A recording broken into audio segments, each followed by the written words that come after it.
अस्सलाम स्टूडेंट, आज हम एक्सरसाइज 1.2 सॉल्व करेंगे। तो इसका पहले हम सबसे पहले क्वेश्चन नंबर 1 देखते हैं। उसमें है from the following matrix identify unit matrix, row matrix, column matrix and null matrix. तो ये सिंपल से सिर्फ ऑब्जेक्टिव्स है। तो ये जो मेरे पास पार्ट ए है वो है ए इज इक्वल टू 0 और 0। ये क्या नल है, इसमें सारा फुल 0 है। तो पहला पार्ट हमारा नल है। दूसरा ऊपर से नीचे हो तो कॉलम होता है और ये लेफ्ट टू राइट हो तो रो होता है। तो सेकंड फॉर्म हमें B is equal to 2 3 4 simple पता चल रहा है कि क्या रो।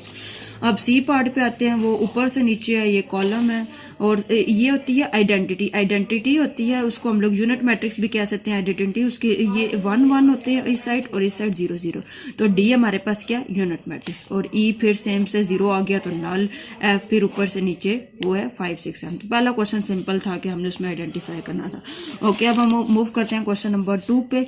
इसमें हमने आइडेंटिफाई करना है कि स्क्वायर मैट्रिक्स कौन से हैं, रेक्टेंगुलर मैट्रिक्स कौन से हैं, रो मैट्रिक्स, कॉलम्स और ये। तो पहले हम देख लेते हैं स्क्वायर मैट्रिक्स कौन से। स्क्वायर मैट्रिक्स वो होते हैं जिनके सेम रोज हों और सेम कॉलम हो। तो अभी हम देखते हैं कि ये पार्ट 3 जो है इसमें ये सेम रोज हैं 6/2, 2 रोज हैं 2 कॉलम है। तो ये हमारे पास स्क्वायर है। और चेक करते हैं 4, इसके भी सेम रोज हैं सेम कॉलम है, ये हमारे पास स्क्वायर है। ठीक है, इसके अलावा कोई भी नहीं है।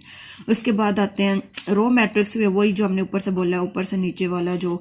तो ये पार्ट 6 है, ये रो मैट्रिक्स हमारे पास बस। उसके बाद है कॉलम मैट्रिक्स। कॉलम ये 2 वाला पार्ट है, वो हमारे पास कॉलम मैट्रिक्स है। और ये पार्ट 7, ये भी कॉलम।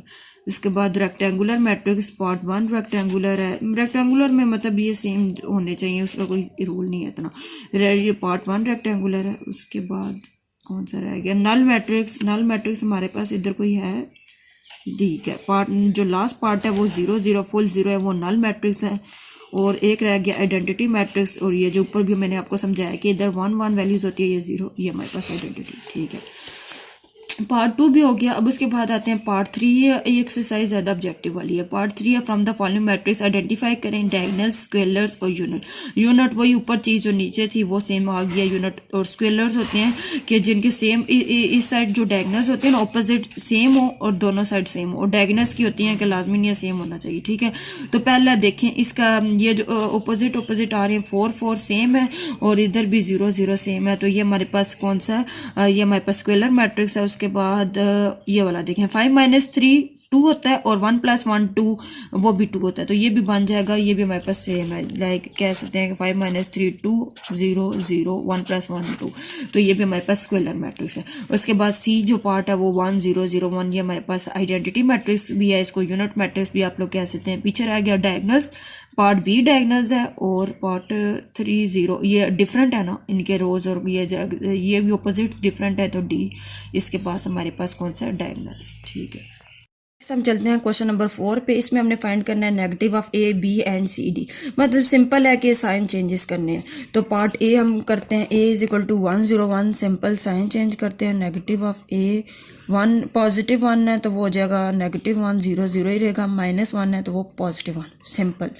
एक और मैंने पार्ट लिखा है पार्ट ई, उसका भी कर लेते हैं। 1 है -1 हो जाएगा, -5 है वो +5 हो जाएगा, 2 है -2 हो जाएगा, 3 है -3। बाकी सेम क्वेश्चंस भी ऐसे ही हैं। एक और पार्ट भी देख सकते हैं, सी इज इक्वल टू 2 3 है तो साइन चेंज होंगे तो हो जाएगा -2 -6 -3 -2 सिंपल।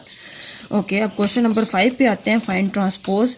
तो मैं कोई सा एक करती हूँ, पार्ट ए करती हूँ, वह 0 1 -2। इसका हमने ट्रांसपोज फाइंड करना है। ए टी इसके ऊपर 0 1 -2। इसमें ट्रांसपोज में क्या होता है कि हमारी जो डायरेक्शंस हैं वो चेंज हो जाती हैं।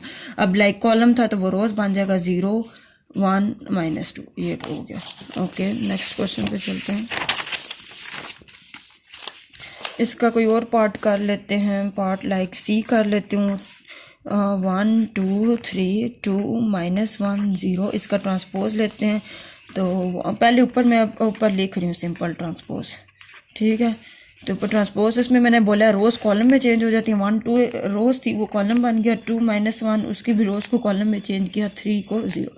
तो ये क्या आ गया हमारा सिंपल इनका ट्रांसपोज आ गया।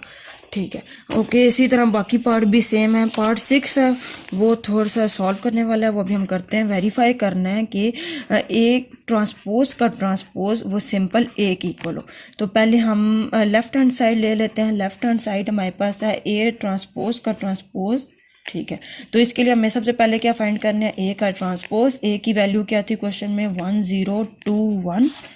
ठीक है, तो सबसे पहले अपने इसका ट्रांसपोज फाइंड करना, ऊपर ट्रांसपोज लिखा वो आ गया 1 2 0 1। ओके, अब इसके बाद क्या हमारे पास ए ट्रांसपोज हमने फाइंड कर लिया, ए ट्रांसपोज का ट्रांसपोज फाइंड करना है, मतलब अभी जो हमारी नई वैल्यू है ये 1 2 0 1, इसका फिर से ट्रांसपोज लेना है, तो उसको रोज को कॉलम में चेंज करेंगे तो आ जाएगा 1 0 2 1। और अगर अभी हम ये देखें तो हमारी एक्सरसाइज के जो क्वेश्चन है उसकी यही वैल्यू थी, तो हम क्या, ये ए के इक्वल ही आ गया ना हमारा, तो हम कह सकते हैं कि ए ट्रांसपोज का ट्रांसपोज वो सिंपल ए के इक्वल है, यानी लेफ्ट हैंड साइड है वो राइट हैंड साइड के इक्वल है। ठीक है, पीछे पार्ट बी भी है, वो भी सिंपल सा ही है, मैं कर देती हूँ।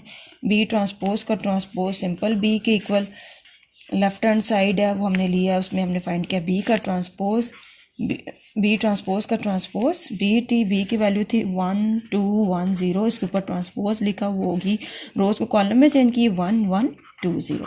ठीक है, एक हो गया। अब इसका ट्रांसपोज का डबल से ट्रांसपोज लेना है, 1 1 2 0, इसका फिर से ट्रांसपोज लिया, फिर रोज कॉलम में चेंज होगी 1 2 1 0। और अगर अभी आप देखें तो ये दोबारा से हमारा जो पुराना बी था वो बन गया, यानी लेफ्ट हैंड साइड हमारी आ गया राइट हैंड साइड की इक्वल, बी टी का ट्रांसपोज सिंपल बी के इक्वल आ, तो ये हमारी एक्सरसाइज डन हो।